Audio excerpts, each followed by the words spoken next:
حضور نبی مکرم سرور دو عالم، وجہ تخلیق عالم، رحمت عالم، سراپا ہدایت ابر کرم، سید الانبیاء، امام الانبیاء، خاتم النبیین، احمد مجتبی، اشرف المخلوقات، اکرم القبائل، اعظم الانساب، جناب حضرت محمد مصطفیٰ صلی اللہ علیہ وسلم نے ارشاد فرمایا، 7 برباد کرنے والی چیزوں سے اجتناب کرو: شرک باللہ، جادو، بے گناہ انسان کا قتل، یتیم کا مال کھانا، سود کھانا، میدان جنگ جہاد سے بھاگنا، پاک دامن بے خبر مومن عورتوں پر تہمت لگانا۔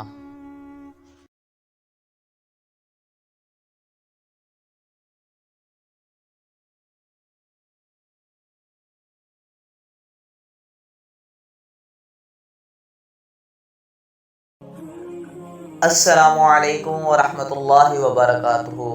امید کرتا ہوں تمام ناظرین خیریت سے ہوں گے۔ ہمارے یوٹیوب چینل میں خوش آمدید۔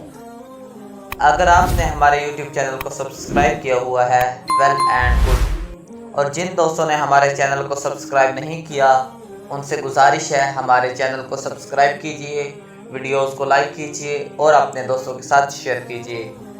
بیل آئیکن کو پریس کیجئے تاکہ نیکسٹ میں جو ویڈیو اپلوڈ کی جائے اس کا نوٹیفیکیشن آپ کو فوری طور پر مل سکے۔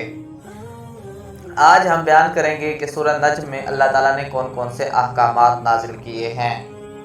سورہ نجم جو کہ 27ویں پارے میں موجود ہے، مکی صورت ہے۔ اس کی آیات کی تعداد 62 اور رکوع کی تعداد 3 ہے۔ اس صورت میں حضور نبی اکرم صلی اللہ علیہ وسلم کے معراج کا ذکر ہے۔ سفر معراج کلام رسول، کلام خدا ہے۔ یہ آیت نمبر 1 سے 25 تک بیان کیا گیا۔ حضور نبی مکرم صلی اللہ علیہ وسلم سرور دو عالم، وجہ تخلیق عالم، رحمت عالم، سراپا ہدایت و ابر کرم، سید الانبیاء، امام الانبیاء، خاتم النبیین، احمد مجتبی، محمد مصطفیٰ صلی اللہ علیہ وسلم، اشرف المخلوقات، اکرم القبائل، اعظم الانساب۔ آپ اللہ تعالیٰ کے یہاں انتہائی اعلیٰ ترین اور معزز ترین رتبہ کے حامل ہیں۔ وہی بولتے ہیں جو اللہ تعالیٰ کی طرف سے آپ صلی اللہ علیہ وسلم کو وحی کی جاتی ہے۔ سورت کی ابتدا میں قسمیں کھا کر اللہ نے سفر معراج کی تصدیق کرتے ہوئے معراج سماوی کے بعض حقائق اور جنت و دوزخ، بیت المعمور اور سدرۃ المنتہا جیسی نشانیوں کا ذکر کیا۔ خاص طور پر اللہ تعالیٰ سے ملاقات و گفتگو اور دیدار کا تذکرہ کیا ہے۔ پھر مشرکوں کو یہ سمجھایا گیا کہ جس دین کی تم پیروی کر رہے ہو اس کی بنیاد محض گمان پر ہے۔ تم نے لات و منات، عزا جیسے چند دیویوں کو معبود بنا رکھا ہے، حالانکہ ان کا خدا کی خدائی میں کوئی حصہ نہیں۔ تم نے فرشتوں کو خدا کی بیٹیاں قرار دے رکھا ہے، حالانکہ اپنے لیے تم بیٹی کو آر سمجھتے ہو۔ صغیرہ کبیرہ گناہوں سے بچو۔ یہ آیت نمبر 26 سے 32 تک بیان کیا گیا۔ تم نے یہ فرض کر لیا ہے کہ تمہارے معبود اللہ تعالیٰ کے ہاں تمہاری سفارش کر سکتے ہیں، حالانکہ تمام فرشتے مل کر بھی اللہ تعالیٰ کی مرضی کے بغیر اس سے اپنی کوئی بات نہیں منوا سکتے۔ تمہیں آخرت کی کوئی فکر نہیں، بس دنیا ہی تمہاری مطلوب بنی ہوئی ہے۔ سن لو کہ اللہ تعالیٰ کو خوب معلوم ہے کہ کون راہ راست پر ہے اور کون بہہ گیا ہے۔ اللہ ہی ساری کائنات کا مالک و مختار ہے۔ وہ قیامت ضرور قائم کرے گا تاکہ ہر اچھے اور برے کو اس کے اپنے کیے کا بدلہ ملے۔ اچھے وہی ہیں جو بڑے بڑے گناہوں اور بے حیائی کے کاموں سے بچتے رہتے ہیں، الا یہ کہ کبھی کبھی ان سے کوئی غلطی صادر ہو جاتی ہے تو فوراً اپنے رب کی طرف رجوع کرتے ہیں، توبہ استغفار کرتے ہیں۔ اے محبوب، آپ کا رب انہیں اپنی مغفرت کے وسیع دامن میں پناہ دے گا۔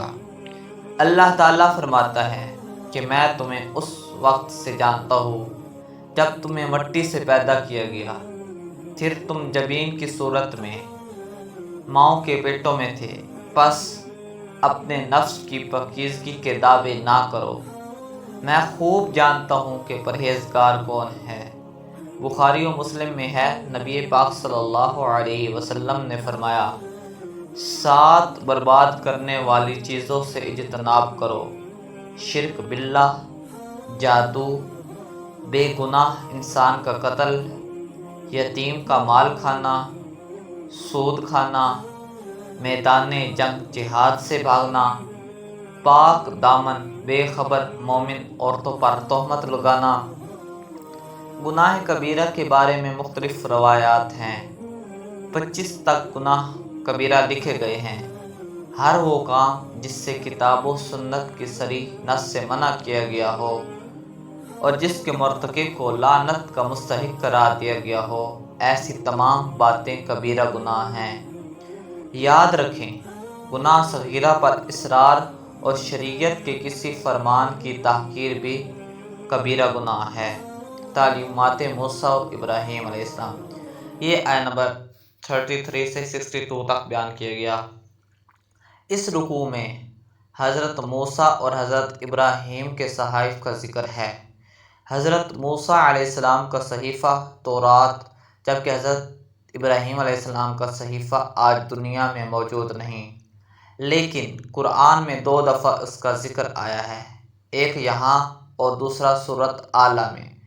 ان صحائف میں ان باتوں کا ذکر ہے کہ کوئی دوسرے کا بوجھ نہیں اٹھائے گا، انسان کو وہی ملے گا جس کی اس نے کوشش کی، سب نے رب کے پاس پہنچنا ہے، وہی ہنساتا رلاتا ہے، وہی مارتا اور زندہ کرتا ہے، اس نے جوڑے نر اور مادہ پیدا کیے، دوبارہ بھی وہی زندہ کرے گا، وہی غنی اور مفلس کرتا ہے، وہی شعراء ستارے کا رب ہے۔